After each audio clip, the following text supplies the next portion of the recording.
Alam niyo ba guys na hindi lahat ng hayop na nakikita ninyo ay talagang alaga yan ng may-ari, no? Ang hindi ninyo alam, baka yung iba dyan ay yan ang destiny ninyo, no? Yes, no, tama yung narinig nyo. Alam natin yung mga witches na nag-aaral ng voodoo rituals ay nag-aalaga yan sila ng hayop. Hindi dahil sa mahilig silang mag-alaga ng hayop, kundi ang hayop nila ay ginagamit nila yan bilang representative ng mga victim nila, no, or mga targeted nila na mga tao, no. Kaya dapat ay alam natin ito, no. Kasi itong mga witches na ito na maalam sa mga voodoo rituals, alam naman natin na nagka-cast yan sila ng spells, no. Kailangan nila ng representative mo para yung spells na ginagamit nila sa inyo ay mag-activate siya. So, ang ginagamit ng iba sa kanila, ang ilan sa kanila gumagamit ng mga hayop bilang representative mo. Halimbawa, no, kung targeted ka nitong witch na ito, mag-alaga siya ng hayop. So, ngayon, magka-cast siya ng spells doon sa hayop. Halimbawa, ang ginamit niya ay aso or di kaya pusa. Magka-cast siya ng spells doon sa aso na yun or di kaya yung pusa na yun. Kung ano ang sinabi niya doon sa aso na yun, yun ang magiging reality mo. Kung anong spell yung ginamit niya doon sa aso na yun, ay ganun ang mangyayari sa iyo. Tapos itatali niya yung aso na yun, as in hindi niya pakakawalan. Hanggat hindi nakawala yung aso na yun, manatili kang nakatali sa kanya, manatili kang nakatali sa witch na yun, no? Or di kaya ilagay nila sa likod ng bahay para pag nasa likod ng bahay, di ba, hindi nakikita. Ganun din ang mangyayari sa iyo. Hindi ka mapapansin ng tao, di ba?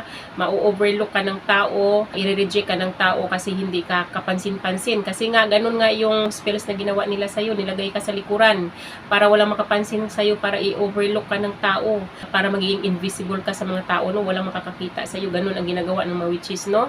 Kung anong ginawa nila doon sa hayop na yon, ganun mismo ang mangyayari sa'yo. Or minsan, nakakakita ka ng aso sa labas ng bahay mo, pagala-gala yung mga aso, parang walang may-ari, hindi mo alam, yun pala yung destiny mo. Yung mga aso pala na yun, sinadya talaga yung pagalain ng mga witches na yun, hindi talaga nila inaalagaan yun, hindi nila pinapakain yun. Ang mga aso na yun ay pagala-gala ng kikikain kung kani-kaninong bahay.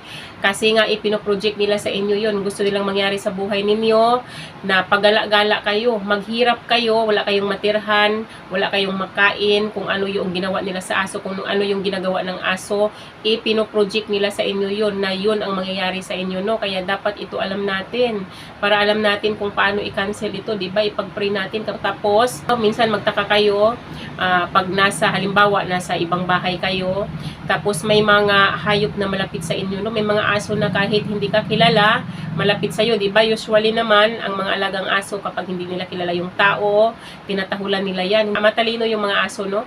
Kapag hindi nila kilala, hindi yan sila basta-bastang lumalapit. Pero kapag napansin niyo na may mga aso na minsan lang kayo nakita, ay parang kilalang kilala na kayo, na dumidikit-dikit na sa inyo, inaamoy-amoy kayo, yung mga ganung uri ng aso ang hindi niyo alam.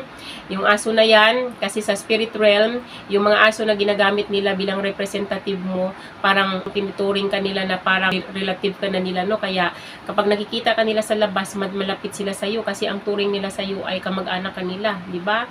Kasi nga yung aso na yan, yun yung destiny mo, yun yung ginamit na bilang representative mo. So sa spirit realm, ang tingin sa iyo ng aso na yun, relative kanya or kamag-anak kanya, kaya malapit siya sa iyo, no?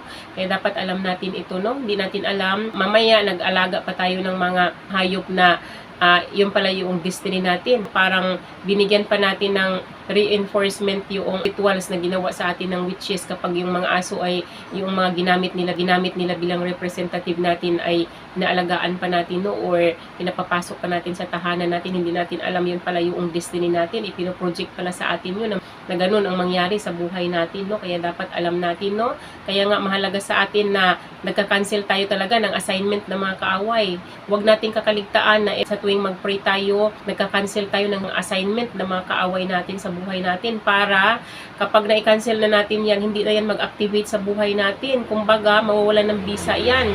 Yun ang panlaban natin, no? Kaya nga, kapag tayo alam natin na under attack tayo, kasi tayo talaga ng mga Christians, hindi talaga maiwasan yan, di ba? Na talagang punteriya tayo nitong mga witches na ito. Kaya nga tayo pinapahirapan ng itong mga witches na ito, kasi nga gusto nila na hindi natin ituloy kung ano man yung mga gawain natin, kung ano man yung in-entrust ni God sa atin. Gusto nila wag nating ituloy, kasi nga kapag tayo gumagawa ng kingdom works ni God, magiging banta tayo sa kingdom ng darkness sa kingdom nila. Kaya talagang sinisikap nila na i-stop tayo kung ano yung ginagawa natin. Kaya tayo pinapahirapan kung ano-anong spiritual attack yung nararanasan natin.